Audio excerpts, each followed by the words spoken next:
Welcome to the best effing update. I'm your host, Holland March. Let's dive right into Week 1 scores and analysis. Jamal About That Bass rode Ben Roethlisberger and AJ Green to a win over Rick Moranis, 107-91. Owner David Troyer starting the inactive Devontae Parker, noteworthy as well. Death by Kyle absolutely going off on Sir Juke to the tune of 145-91. D'Angelo Williams, CJ Anderson, Antonio Brown, and the Vikings defense, all with huge days in this one. 4 starters putting up 1 point or less. Definitely tough for Sir Juke this week. Werewolves on Wheels beats No Prior Knowledge 103-86. Owner Cornelius Perry picks up free agent defensive player Quan Alexander, who goes on to score 20 points and is our top defensive player this week. Good grab, Cornelius. The Cotter Otters top KC Renegades in a high-scoring affair 111-105. Owner Scott Glass pulls off the victory while starting an inactive player and leaving his team's fate in the sometimes cumbersome hands of NFL.com's auto draft system. Impressive. I Can Change This Later right over world's biggest Kirk Cousins fan 116-88. Amari Cooper and DeMarco Murray the standouts in this one. In a post-game press conference, owner Jeremy Quarles states, "We must do better. Time to scour the waiver wire." Looks like no roster spot is guaranteed this week. Poochies loses a tight one to It's a Hard Gronk Life, 98-94. Owner Jonathan Dimmel's hopes were riding high entering Monday's game starting Rams defense and receiver Tavon Austin. However, we now know the Los Angeles Rams players and coaches have taken the season off and have allowed Canadian Football League standouts, the Saskatchewan Roughriders, to play in their stead. And finally, Chief Honey Bears dominate Automatic Dads 106-69. For a more in-depth look into this matchup, we have Automatic Dads owner Brandon Owens on the phone. Brandon, you're on the best effing update with Holland March. How are you today? I'm alright, Holland. How are you? Doing just fine. Now, let's get right into it. You were the lowest scoring team this week. Do you have any thoughts on why that may be? Well, Holland, let me just go ahead and dive into this. There's these things called projections, and I'm not sure who these idiots are who are making these projections, but they should all be shot in the face because how was I projected double what I freaking scored?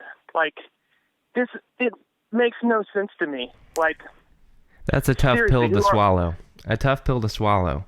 You were beaten by owner Catherine Glass, who is one of only 2 owners to use the auto draft system this year. Both came away with the victories this week. How do you think the league will respond to this? I think if we're all honest with ourselves, we all should have just auto-drafted because, at least for myself, let me speak for myself. When I try and go off of the auto-draft suggestions and get smart, I just wind up screwing myself. So, as you can see from my wonderful score from week 1. Interesting. Okay.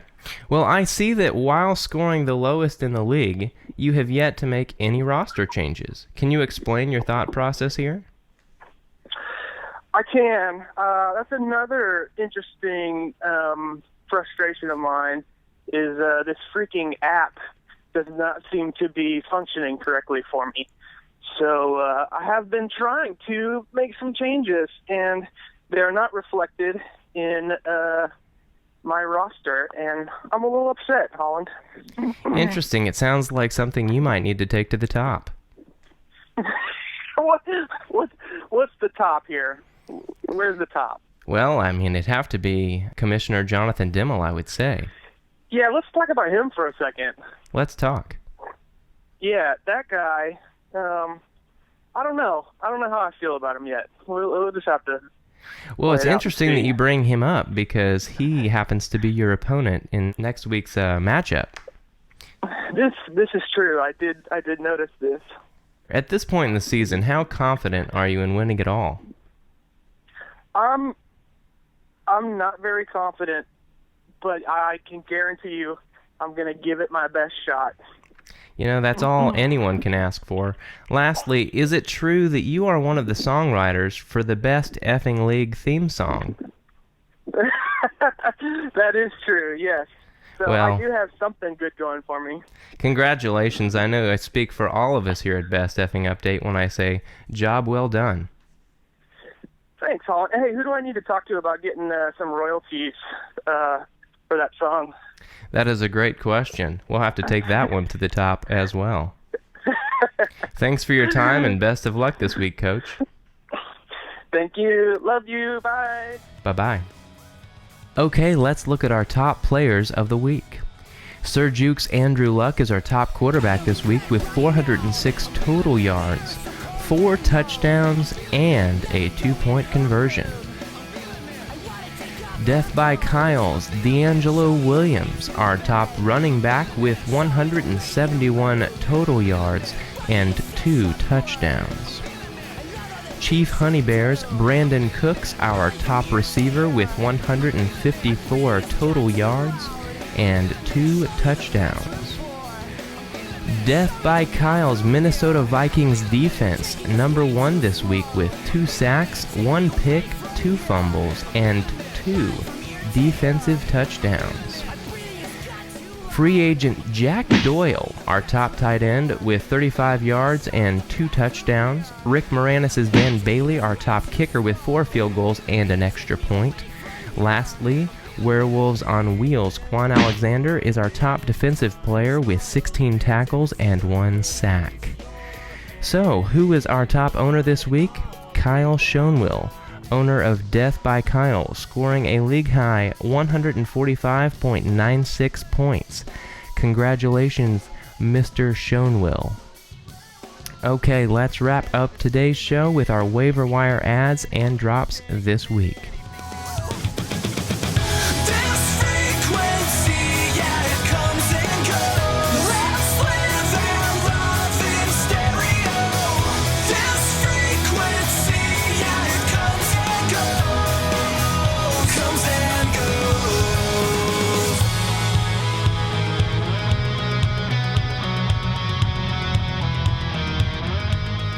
And that's it for this episode of Best Effing Updates. Join us next week.